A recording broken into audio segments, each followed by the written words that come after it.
with partnerships, anyone and everyone can essentially be a partner. And so trying to build models around that to get consistency and scale and understand exactly what's happening with these partners, when and how, is the challenge.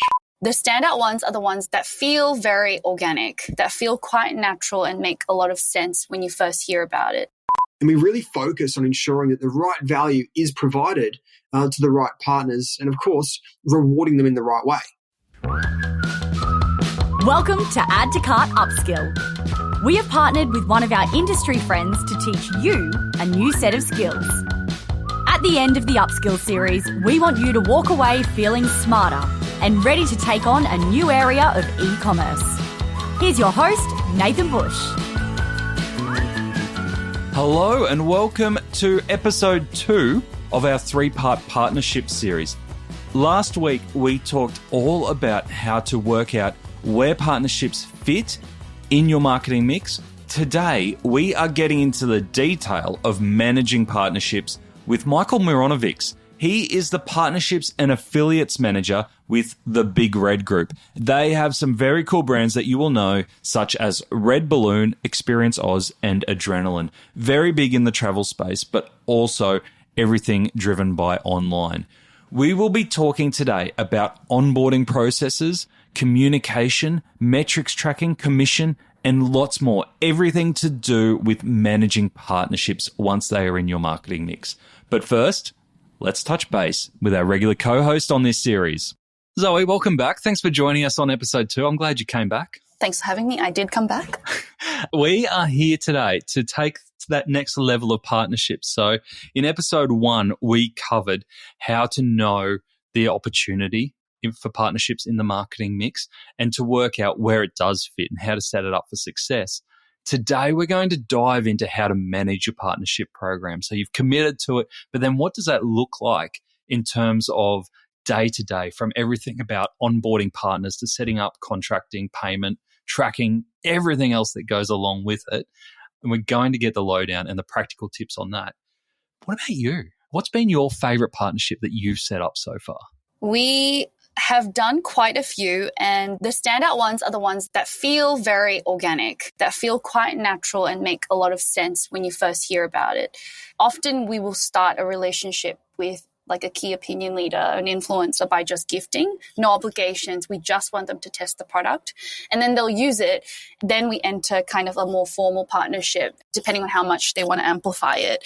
And, you know, there are so many examples of this, but we've seen great results from one particular influencer in the US who runs a very popular cleaning and organization kind of TikTok. It's crazy, right? Because it's a bit left to feel for us. Like we wouldn't have typically come up with it. But then you think about it, we are all about making the journey just as exciting as the destination. And that includes packing.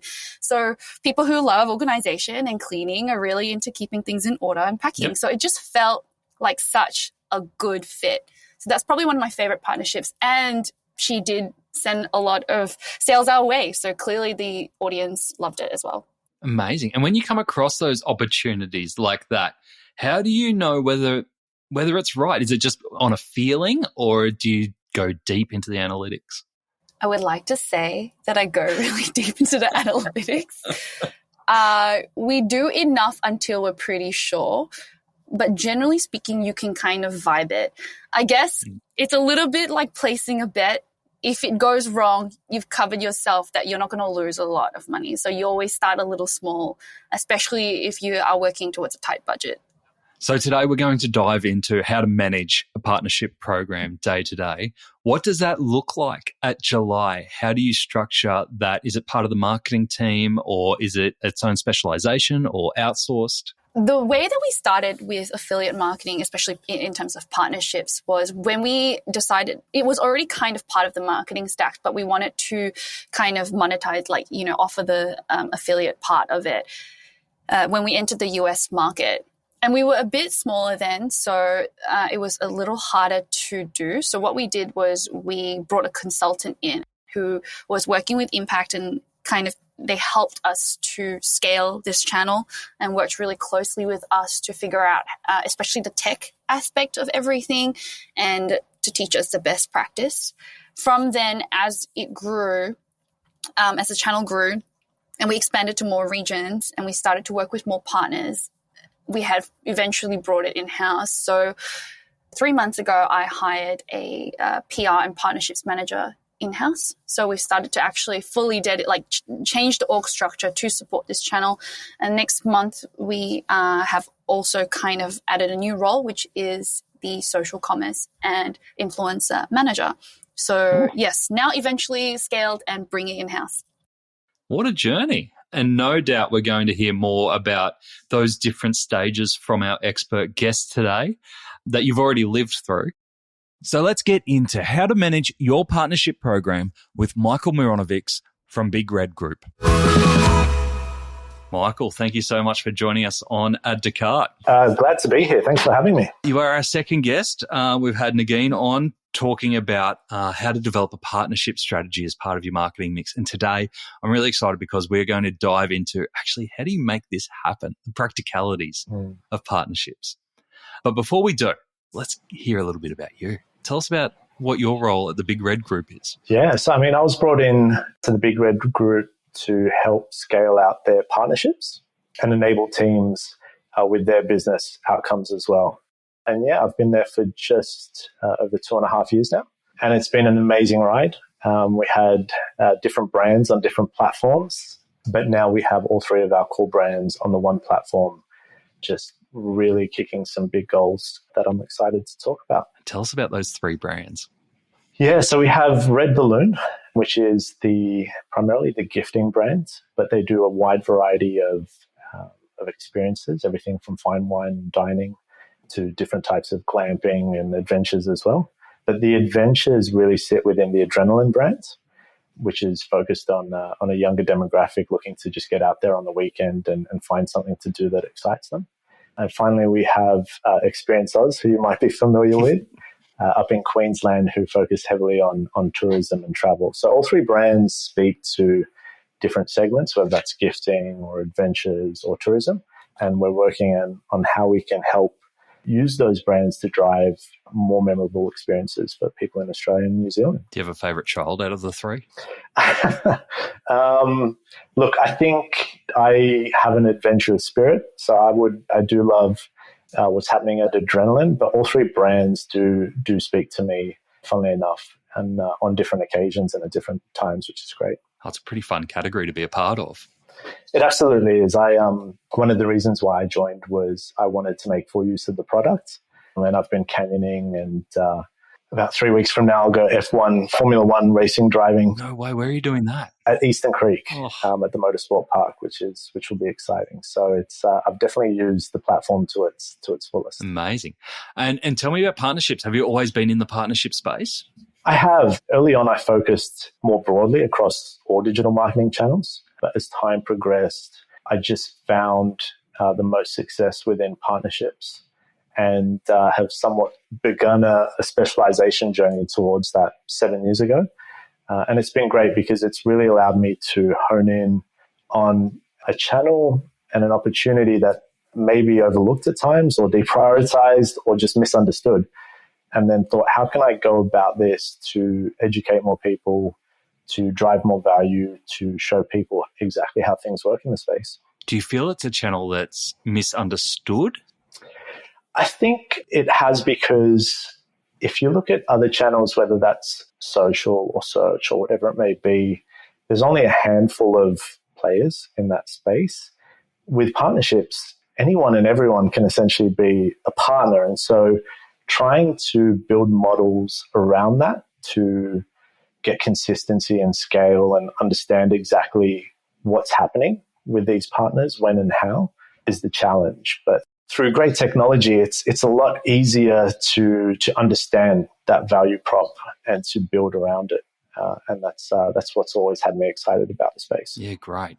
And so Nagin's done a brilliant job of setting the scene for us in the first of our 3 episodes here around partnerships. So she set the scene around where it fits in the marketing, and we're going to dive into how it happens today. But just so we understand where you're coming from for the Big Red Group, where do you see the biggest value proposition for partnerships for the Big Red Group? I think for us, it's in the sense that And it's quite specific, funnily enough, at Big Red Group relative to other brands or retailers that I've worked with, is that at the Big Red Group, there's no shortage of partners that want to work with the brands. There's no issue in terms of the amount of partners or the interest of partners in working with us. And so it's really a matter of prioritization. And as I mentioned earlier, determining what are the metrics that matter and what are the business outcomes that are important, and then looking at which of those partners can help facilitate that.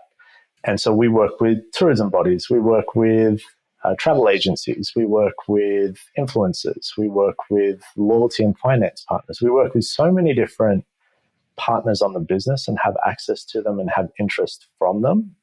And so the value prop from the business perspective is we have so much addressable market here in terms of who we can work with that will open us to wider audiences.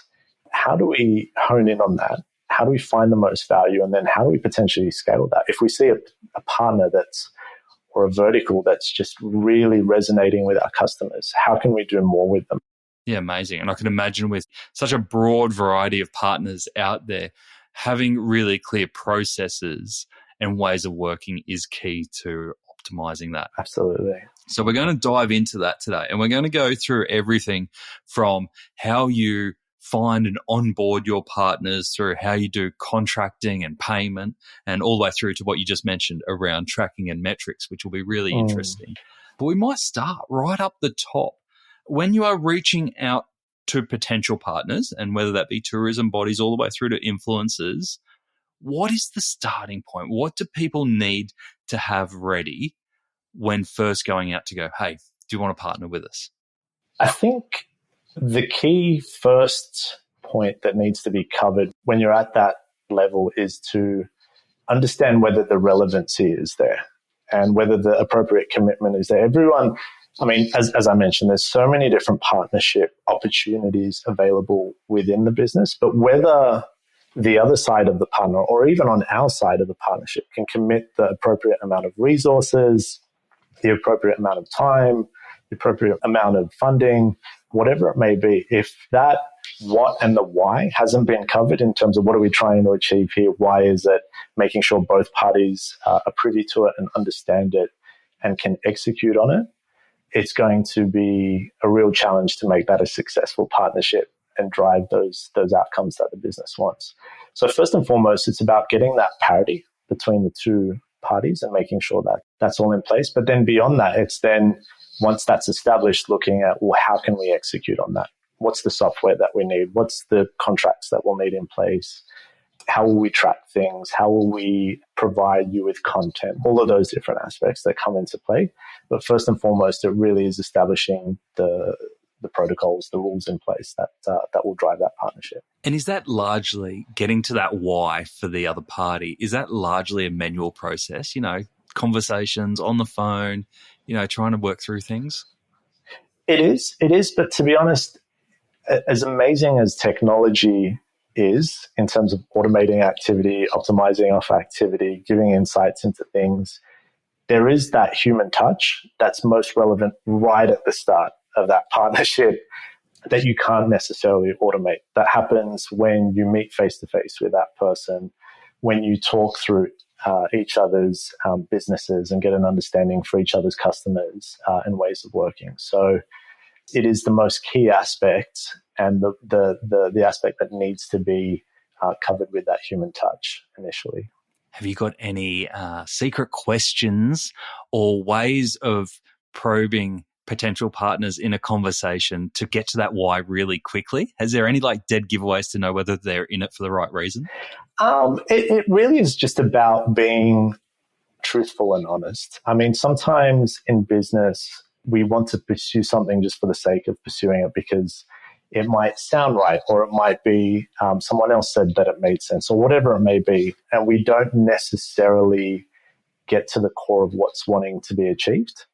And so I'd say it's really coming down to transparency and honesty and being truthful with yourself and the partner as to what's happening here. Why have we come to the table? What are we wanting to deliver? And that will be the case throughout the entire partnership journey is sticking to those initial principles. Yeah. So be prepared to get face to face with potential partners. Be honest, be truthful, be open. Absolutely. And then the right whys will come to the surface and you'll be able to flush out whether it's a good partnership from the get-go. Definitely. So if you're doing a team planning day, and I don't know if you work this way, so I'm going to put myself in your shoes, and I don't know your shoes particularly well. But if you're doing a bit of a planning day around upcoming partnerships and potentials to grow this partnership network, and you're thinking about potential partners that you could reach out to and have those conversations with, are there any tools that you use or any ways to identify new partner opportunities based on, who has the right audience, a larger audience, a well-aligned audience? We rely on several different mediums for those inputs. So we have our brand teams that are regularly doing qualitative and quantitative research in terms of better understanding our customer, but then what are aligning brands that our customer is also purchasing from. So whether it's, for instance, say GoPro, that aligns heavily with the Adrenaline brand, and we've run partnerships and activity campaign with them. Whatever it may be, we do a lot of qual and quant research on the brand side that helps determine a lot of those decisions.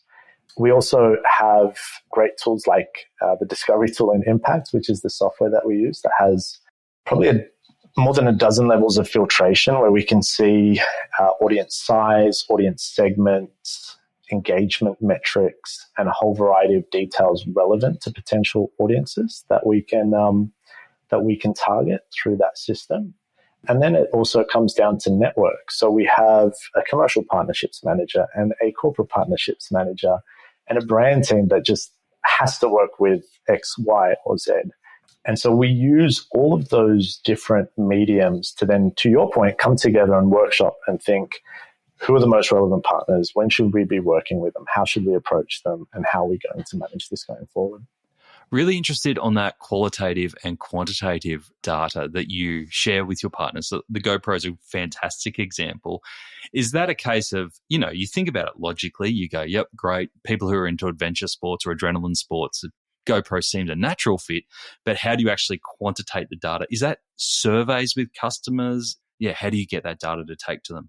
Yeah, it absolutely is surveys. It will be whatever the research team determine will be the best way to obtain that.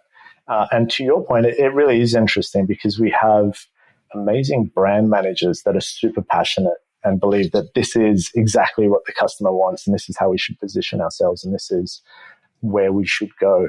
But then making sure that they're regularly going in and looking at all of those insights and knowing exactly how the market is responding to us and what are driving purchase decisions and different behavioral aspects in the wider market is so key because then it helps them tweak their overall strategy and how they position themselves and how they speak to the market and what the tone of voice is and all these different factors. Do you sometimes find by doing that and forcing yourself into trying to quantify that data, you find some partnerships that you go, oh, that was a bit odd. I would never have thought of that one naturally.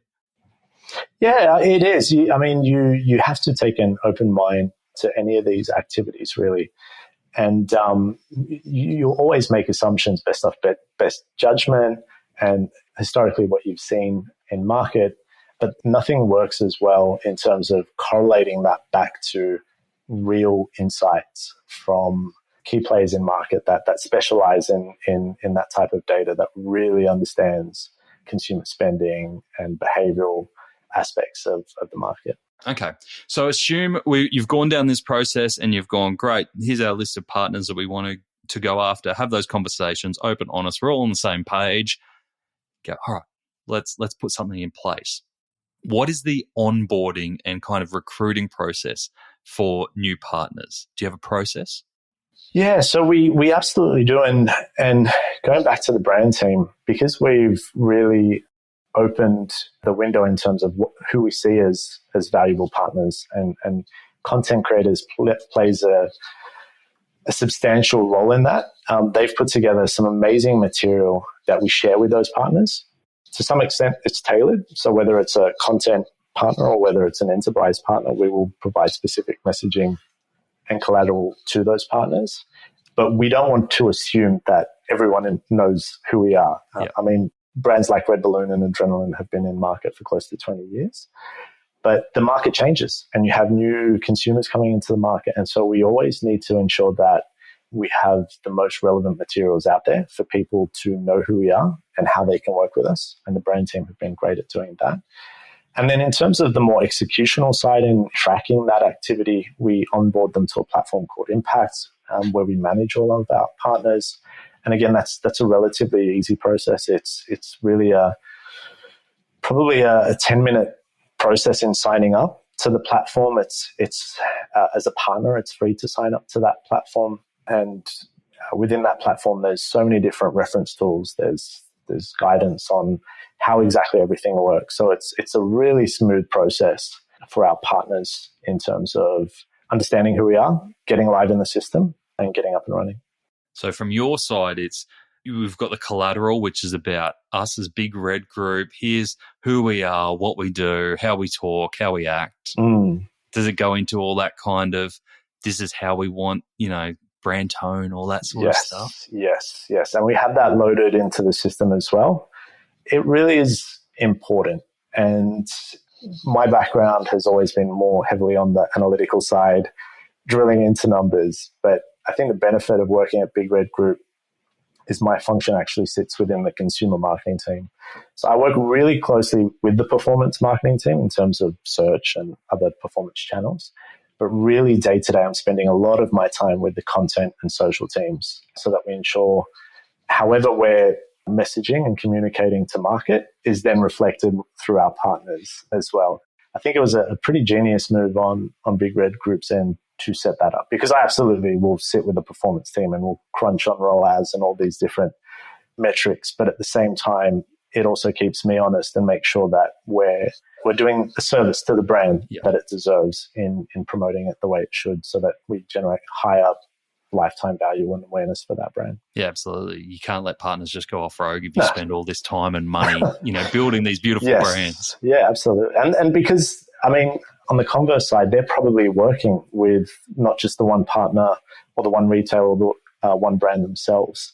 And so they will have different partners and workloads that they have to work to. So making it as easy for them as possible and having that all up front and in a system where they can access is crucial. Yeah. Okay. So we've given them the collateral, everything that they need to get started in terms of creating content, and then Impact takes care of kind of the rest in terms of the onboarding and the, registering. Mm-hmm. So assume we've got a signed agreement, we're away, and then you go, great, one of our brands has got this big promotion or something that we really want your help in getting out there. How do you brief your partners on certain activations or certain messages that you want to get out in market? That's a great question. So we will run a monthly newsletter, which we send out to all our partners through that system.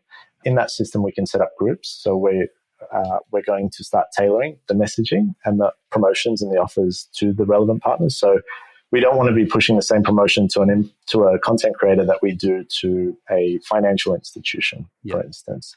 And so we're focusing on tailoring all of the messaging, all of the content, and all of the comms to each of those specific segments within the system. And in all honesty, we'd love to build out what we have in Impact to be more of a content hub, where we're putting in their dynamic rich media, where we're putting static banners, where we're putting email templates. I mean, we have product catalogs in there now, which partners can access, but we really want it to be a content hub so that rather than our partners having to go out and chase all that content, it's all in the one convenient location for them to access. Yeah, gotcha.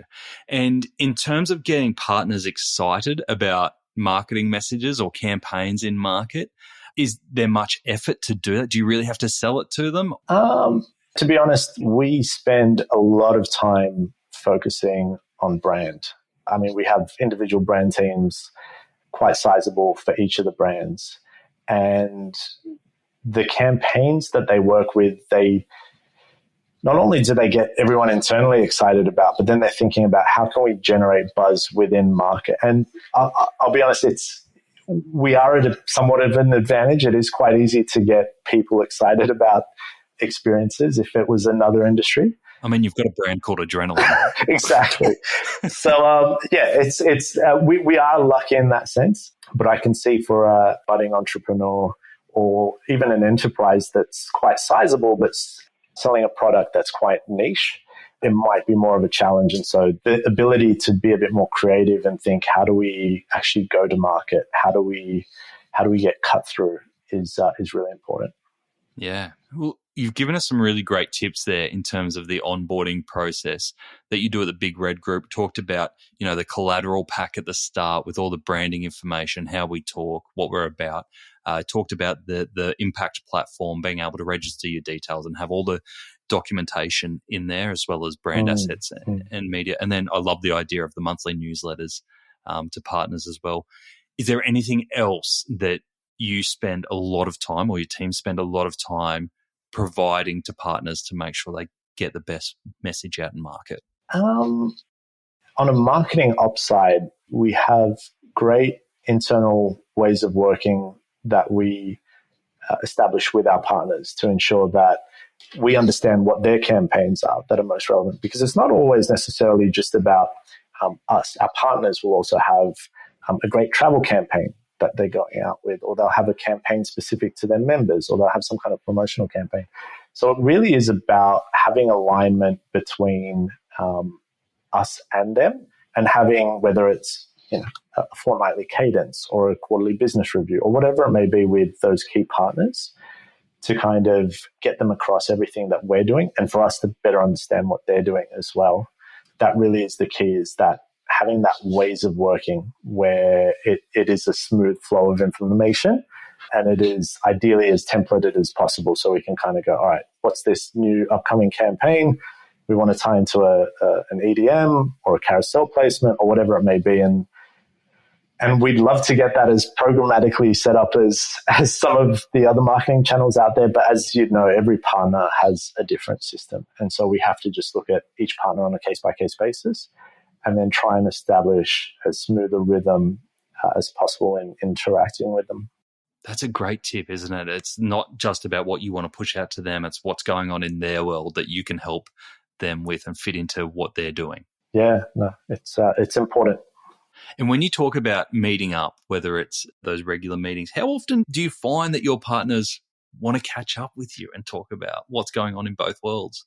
It's quite often, I think we're quite fortunate. It is quite a recognized brand. And I'm sure if it was a startup, the startup would have to be a lot more savvier in terms of how they get that interest from some of the sizable partners, and whether it's a mobile app or whether it's a content creator, how they get that interest. But for us, it's quite an easy conversation to have, and we try and approach it as open-minded as possible. So we'll run sometimes crazy brainstorming sessions where we go, how can we throw the CEO of this partner out of an aeroplane and make some news out of it, and hopefully it all goes to plan. And so we keep an open mind, and we say, look, the sky's the limit. Like, let's talk through whatever's available to us and have a think about how we can generate some real interest and buzz. Great. All right, so let's move on to the contracting and the financial side of a partnership arrangement. What are the typical ways that you reimburse or incentivize your partners for Big Red Group?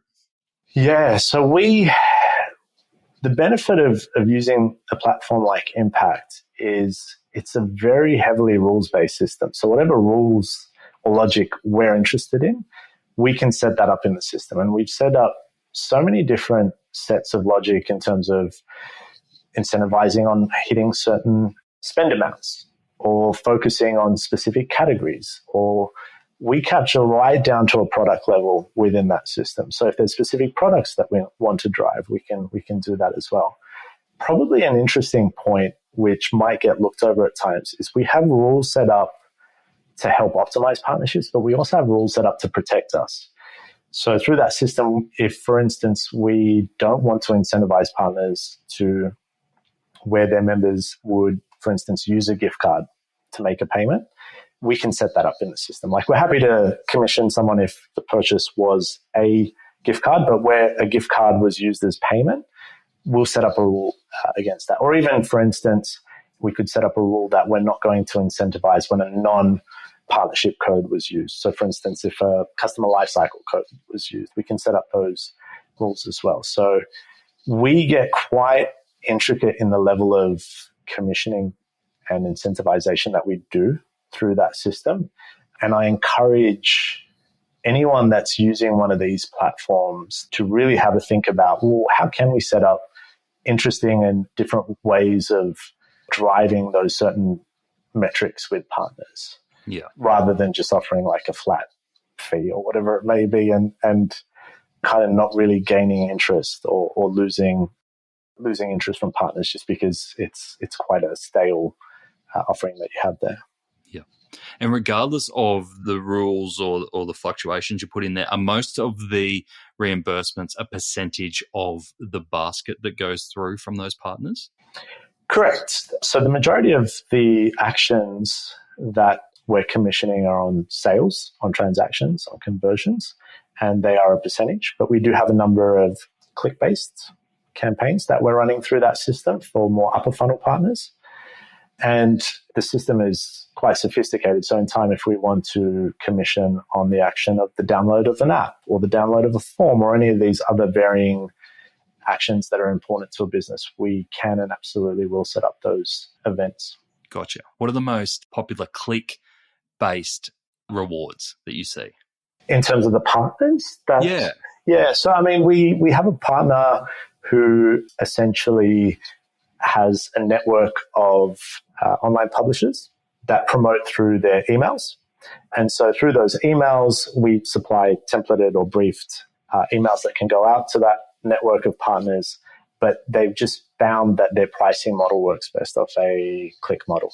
Gotcha. And we've looked into the data on our end and we've kind of seen where this particular partner plays within a consumer's journey. And we've said, yes, we're happy to work on a cost per click basis because we can always correlate that back to an equivalent cost per action, if that makes sense. So we understand the value of that relative to all the other activity that's happening in there. But there's quite a few intricate and interesting business models there around clicks. And if you think about it, like there's an entire online publishing industry there that's worked off impressions and clicks. And that's great, but why not run some of that activity through a platform where you can streamline that in and amongst all your other activity and have full transparency into the value of that upper funnel activity alongside some of your more middle and bottom funnel activity. When you think about the massive search and performance marketing still based on clicks, like you've just gone the next level with performance as well. Yes, yeah, absolutely. Funnily enough, that activity is managed by the performance team. But this goes back to what I was saying where I largely focus on the tech and how to use that tech to enable different teams. And that team is also managing our search, and search works off clicks.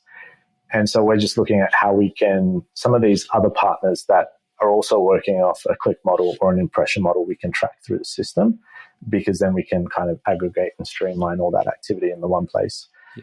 Google, they have one of the biggest companies in the world, great tracking, great systems. Let's leave that there. But for some of the other players out there in market, it really is a great value prop for them to be able to allow us to standardize and aggregate that activity with them in amongst all our other partner initiatives.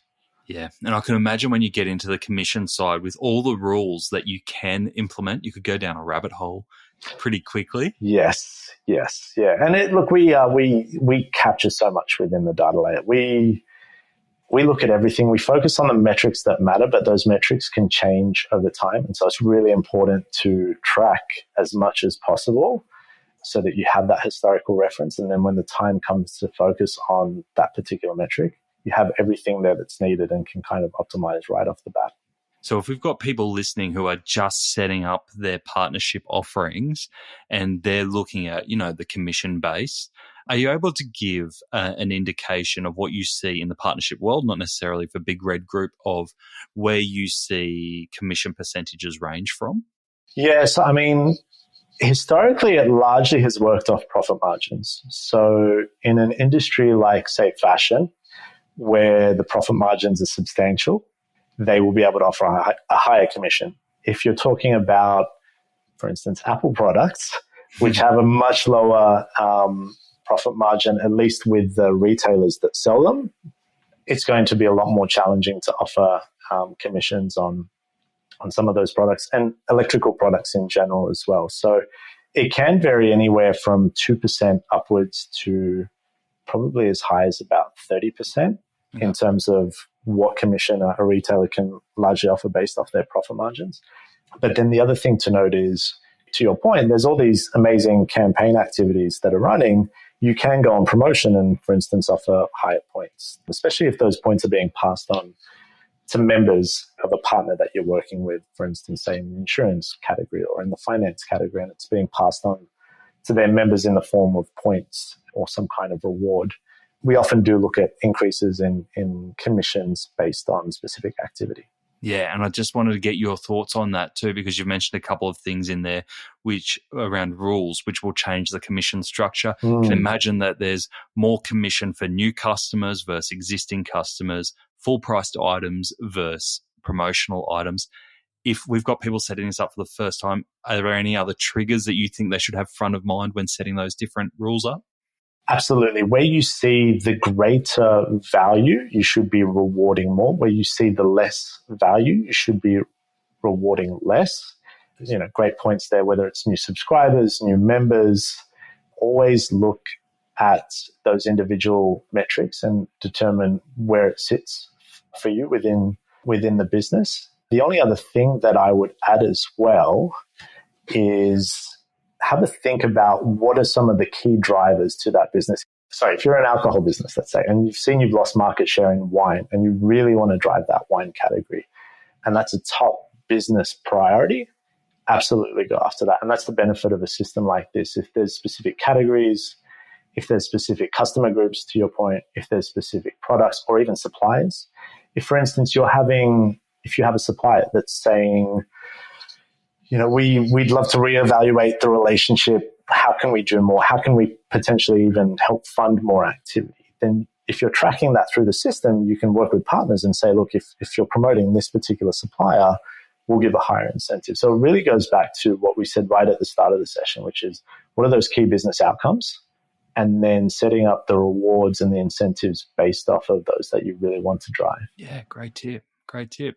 And I'm assuming if you've got a platform like Impact, that the calculation of all the commissions and the clicks is done automatically.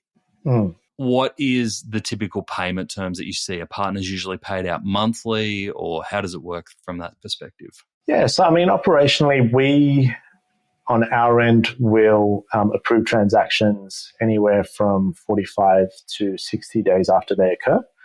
And then payment is made 30 days after that in terms of our trading terms.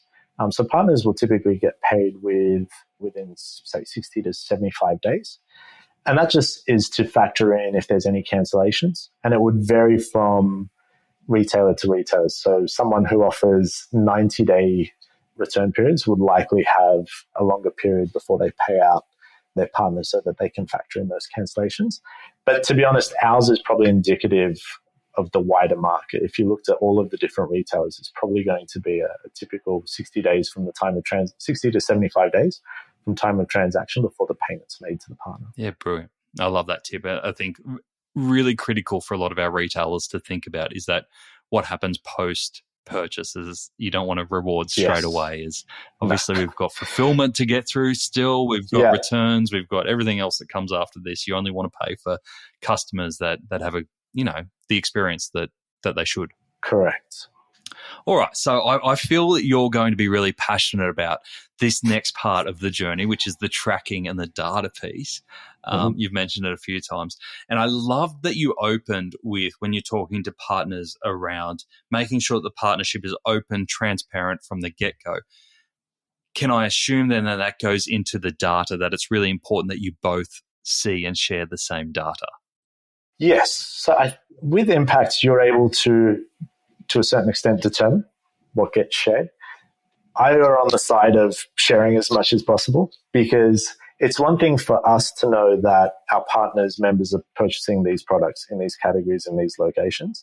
it's a lot easier if they have that access to that data in real time and can see what their members are purchasing from Red Balloon or Adrenaline or Experience Oz on any given day, in which category, what product, and then be able to adjust how they're promoting that to their member base through their EDMs, through their media opportunities. So we try and share as much of that as possible, and it just makes optimizations so much easier. Think of it even at the most granular of level. If you have a content creator or an influencer and they're promoting this set of shoes, right? But then everyone goes and buys this particular sweater or whatever it may be, it gives them a better understanding of even though this is, really important to me and I want to promote this is what my audience is really interested in. So maybe I should promote more of that.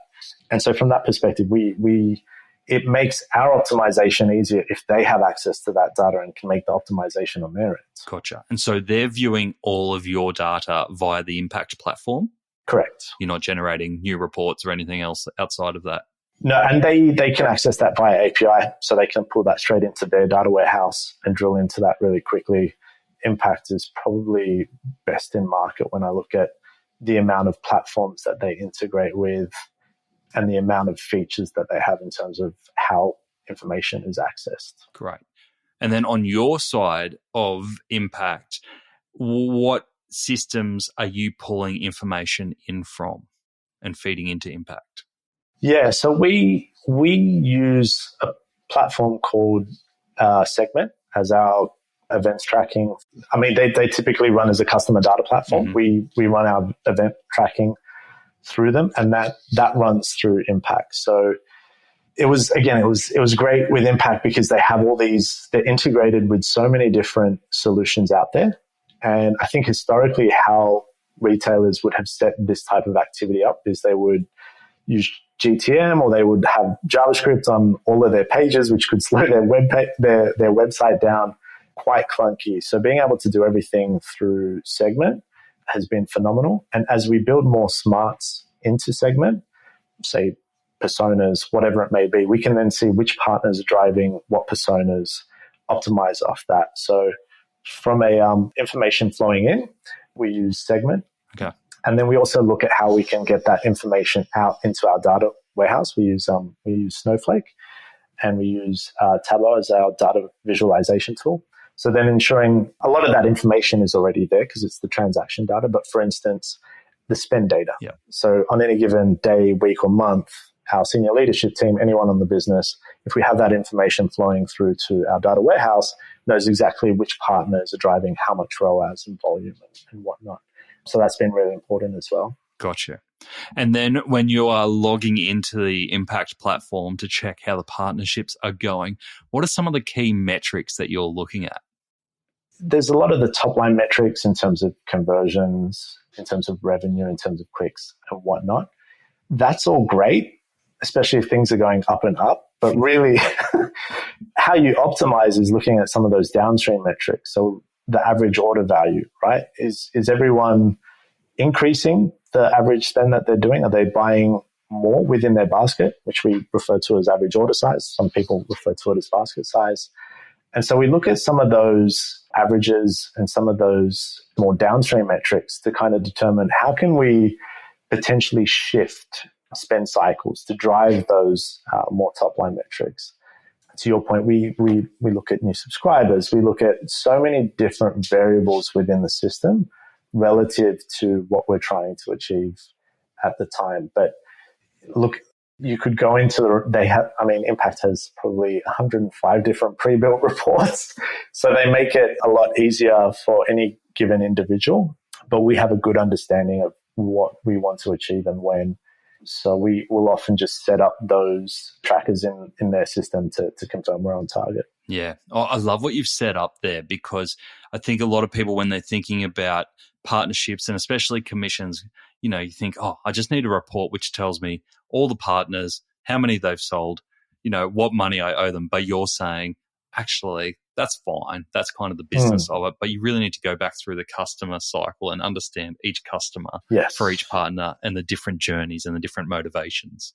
Absolutely. And the benefit, again, of Impact is you can have the wider marketing data that you have flowing into that system. So if you're working off a multi-touch attribution model and you're saying, look, we're going to kind of commission, we believe this particular channel or this particular partner drives this amount of value, whatever logic you've set up internally around that, you can then have that replicated in the system, which is great. And to your point, you can look at it right down to that individual level where you click on a particular transaction, you see that they started with this partner, then they interacted with this channel, and then the conversion finally happened here, all within that one system, which is a great feature to have.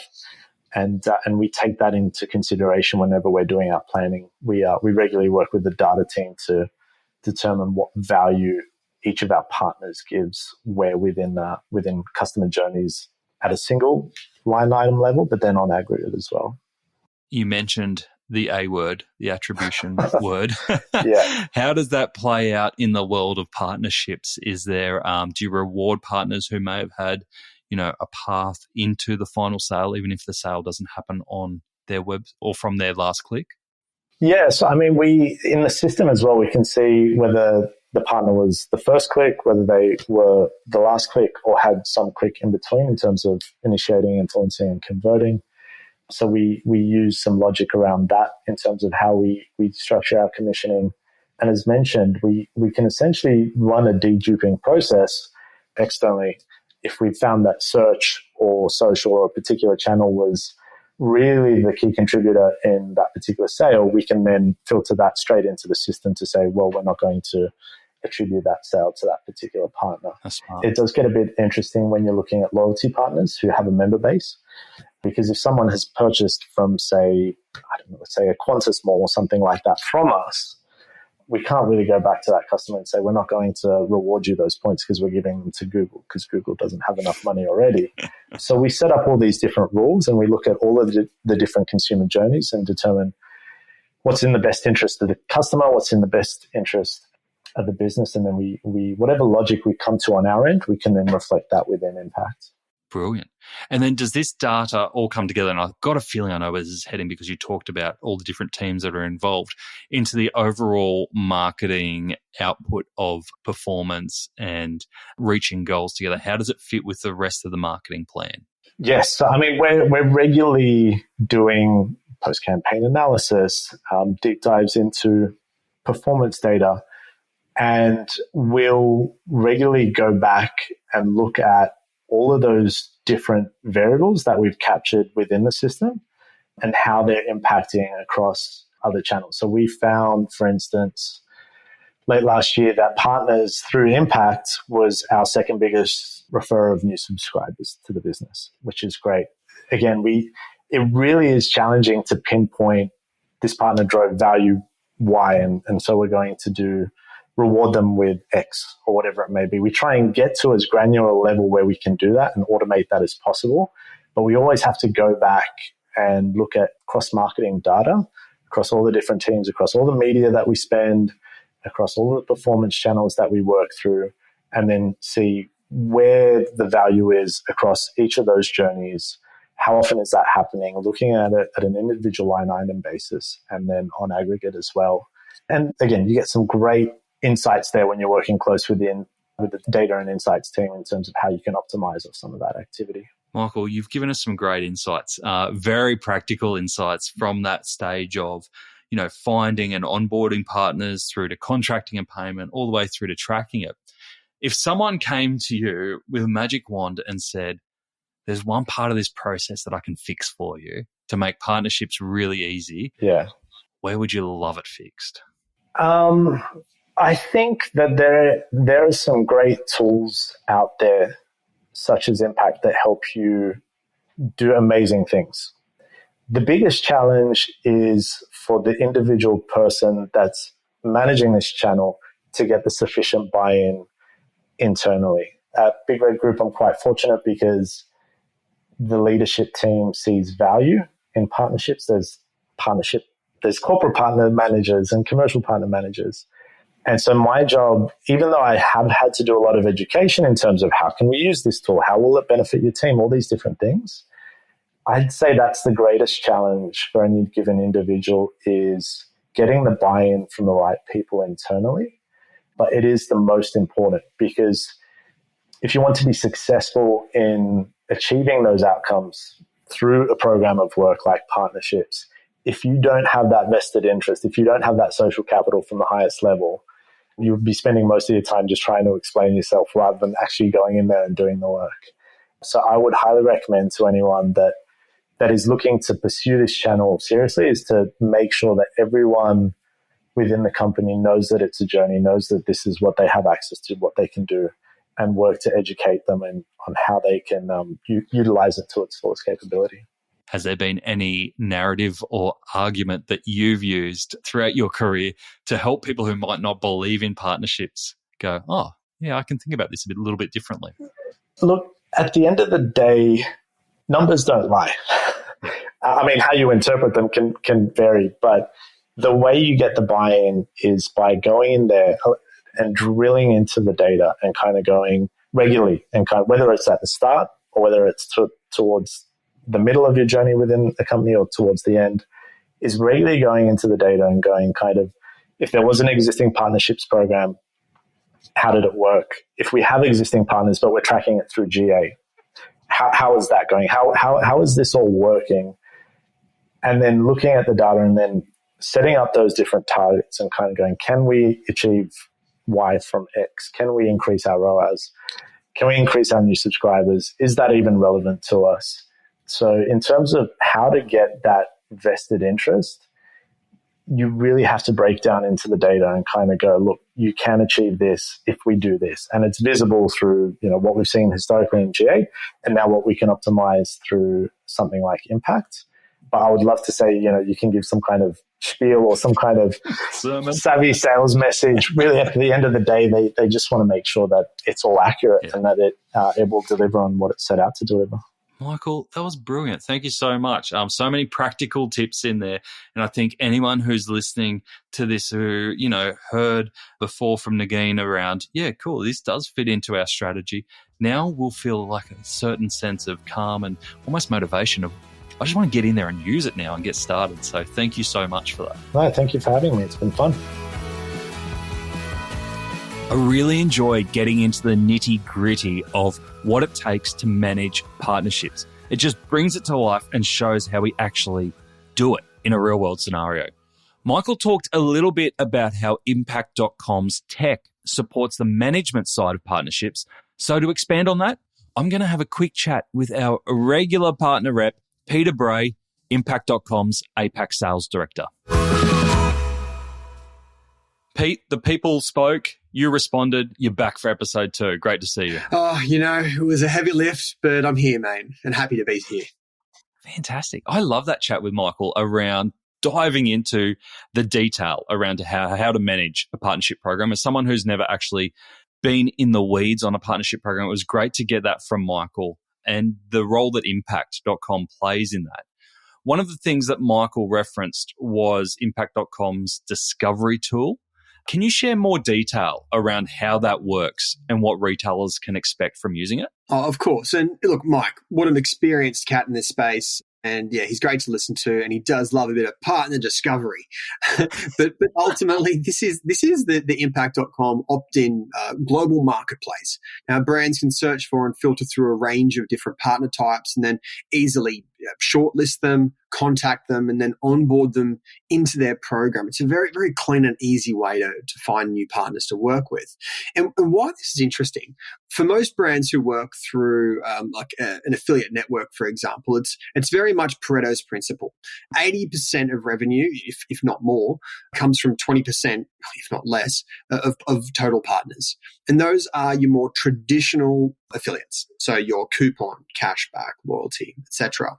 Now, for brands who want to diversify who they work with, if they want to diversify their partner base so they aren't overly reliant on that small 10 or 20%, they can use this discovery capability in Impact.com to expand their partner mix, which translates to overall program coverage and growth. And alongside that, we don't want to restrict brands from working with just who's in the marketplace. We also give brands the ability to work with any type of third party who aren't even in our discovery platform. Like, for example, you could go to canva.com/affiliates right now, and then you'll see that you can apply to be part of their ambassador program. That's pretty cool. This whole idea is that anyone can become an outcome driving partner, and that growth comes from diversification of who you work with. And there's also a really cool release, and I'm not even sure if Mike's seen it, which is where a brand can input keywords, and then our tool will generate a list of websites where that keyword is appearing. So if the keyword is lipstick review or sneaker drops, we will crawl the web and curate a list of sites that are publishing content related to those keywords. Now, this is helpful because a brand can review and triage this list and potentially bring these publishers on as affiliate partners to, again, help support growth through diversification.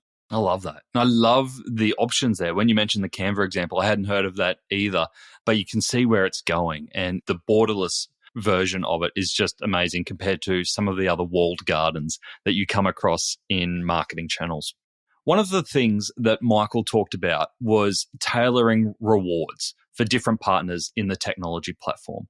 He gave some examples, but can you share with us how that works specifically, the different commission structures and how you set those rules? Of course. Now, Impact.com gives a brand the ability to reward any type of partner based on the value they deliver. The legacy affiliate network model is based on paying the same commission, being paid to the same type of affiliate, regardless of the product being sold or what happened in that path to conversion. But look, that's not how businesses work. Not every product has the same profit margin. If a marketer has invested in acquiring a customer over the years, they may want to pay less commission for that customer coming through this channel compared to a new customer who is worth more to that brand, so therefore they're likely to pay a higher commission. And the big one that a brand really struggles with, from what we hear, is the ability to identify if other channels have played a role to get a customer to site, and then an affiliate comes in on a last click and takes the attribution and commission. Now, all of this stuff, brands have typically had no control over. They've been blind to a lot of it. And what we do, we offer brands the ability to build a contract or an agreement they'll have with a partner that is based on that value that the partners are delivering. They can customize commissions based on, for example, SKU level profit margin. They can change commissions based on whether a customer is new versus existing versus a frequently recurring customer. Different commissions if it's a cashback site versus a high-end fashion publication. And we can even provide the ability to alter commissions based on whether another paid marketing channel has played a role in the customer journey. These things are unique to what we offer, and we really focus on ensuring that the right value is provided to the right partners and, of course, rewarding them in the right way. It's brilliant. And like you said, right in the episode 1 around it being a profit-driven channel, those rules are made for that. So I think that's really important and a great point to make. One of the things that keeps coming through all our conversations over the first 2 episodes is that metrics and measurement are key in making successful partnerships work, because not only for the retailer, the partners need to see it as well so that they can, truly make this a partnership. Metrics and measurement need to be seen on both sides. What are the key reports that you see your clients use the most in Impact's platform? Look, undoubtedly, the reporting capability of what we offer has changed the entire complexion of what the partnership and affiliate channel can deliver. And the biggest thing is being able to measure, and I've mentioned this previously, is the idea of incremental value that an individual partner or the channel as a whole is delivering. Now this is a game changer. If you can report on that, it shifts perceptions within the entire organization. Now, being able to report on new customers acquired through which partners and things like their average basket sizes, repeat purchase value, our customers love seeing that type of data. And again, they've been blind to this before.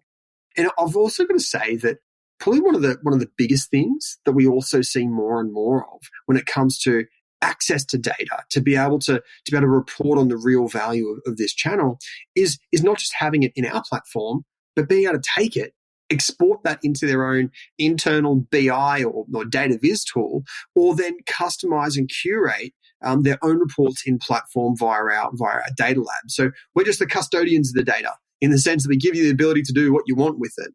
But providing this level of access to that information is essential in a marketer's world these days for them to realize the true potential of this channel. Yeah, and it's one of the things, the key themes that's coming through for me is that you need these measurements as your baseline before you even get started so that, it's clear, it's transparent, it's measurable all the way through. And it comes from a place of maturity. Not every brand is at the same stage. And so if you've got the information there, when you want it, you can get it at the right time. Pete, the people have spoken. You've delivered. Thank you for joining us on episode 2. We're going to make it a trifecta. Episode 3? Mate, already in the calendar. Let's do it. God, we're getting good at this. Welcome back, Zoe. Michael talked a lot in there around common metrics that are tracked in partnership marketing. Some really great examples all throughout that. What's your approach at July and even before that around setting metrics that work for you in partnership marketing? In the first episode, we talked about ensuring that a good partnership is set on the foundation of a win-win-win situation. Win for the customer, win for the other brands that you're partnering with or the other people that you're partnering with, and win for yourself. It is so important for us when we start the partnership or we're in it's getting quite serious to really, really discuss what we want from it, what they want from it, and what the customer gets out of it. So we have my top tip would be the metrics. Definitely understand a why as early as you can, and then have that honest discussion with the person you're partnering with or the business that you're partnering with really early, and set some clear goals or make it very, very clear. So what are the metrics? What are your hopes? How are you going to measure that? When are you going to check in with them? And how is that information going to be shared? So if it's something as simple as we're doing like a joint bundle product and you get this cut from it and I get this cut from it, I guess you could be like, okay, let's check in after a week, or I'll give you access to this dashboard so you can see how the sales are going. So be very, very clear. That's essentially how we track things. Yeah, transparency was one of the key themes that Michael talked about and how important that is for trust between the two parties. So I like that you brought it up again. One of the other things that Michael talked about, and you alluded to it there, but how important it is to get stakeholder buy-in around partnerships, and how there is generally, there is some difficulty sometimes in getting stakeholder buy-in, especially when there's not an understanding of how partnerships work. Have you had that experience before? Not really, but I can totally understand it. I think I have. Yes, I have actually with people who are from different teams. Perhaps they don't understand how it works. It depends on why you need the buy-in from them. So, for example, I'll give you if it's like someone from the finance team, you could definitely come to the table with a few examples of other brands that have done it before. There are loads of case studies online, and you can kind of walk them through your measurement plan for it and approach it as in, on their perspective, asking them if they have any advice on how to better measure as well. So I find that's a really good approach. I also find that if partnerships is a new thing for your business, I guess the first one is always really hard. First one's always really hard, and it's really, really quite scary, especially if you're putting a lot in. So start small and then work your way up as well. That's exactly what you said in the opener, isn't it? Yes. Start small with your little bets and then work your way up. Yeah, and don't say no. Say, okay, if you don't like that, how about this? Always offer. Don't accept the no. Just try and get something else instead, right? So if they're like, no, that's too much, be like, okay, cool, how about if we lower the amount? We're learning a lot about your love of negotiating through this series. No comment. No comment, fair. Next week, we are going to take a step forward and assume that we've now got a partnership program in place and that it's operating, and we've got a great guest to come in and share and how to grow and optimize your partnership program. Is there anything that you are hoping to hear about around taking those partnership programs to the next level? Yes, I think there is so much that anyone can do to promote the partnership program. Honestly, it's like if you're marketing your product to your customers, this is a marketing channel to marketers who will market for you. It gets really meta. So it is quite exciting. Yeah, a lot of marketing. Well, let's explore a lot of marketing next week. Zoe, I can't wait to speak to you then. See you then. Thanks for having me. Now, the learning doesn't have to end here. For more learning resources and access to the Partnership Experience Academy, where you can get a free online partnerships accreditation, or just to have a chat with the impact.com team, head on over to get.impact.com/Add to Cart series. We will make sure that link is in the show notes as well if you want to go check it out later.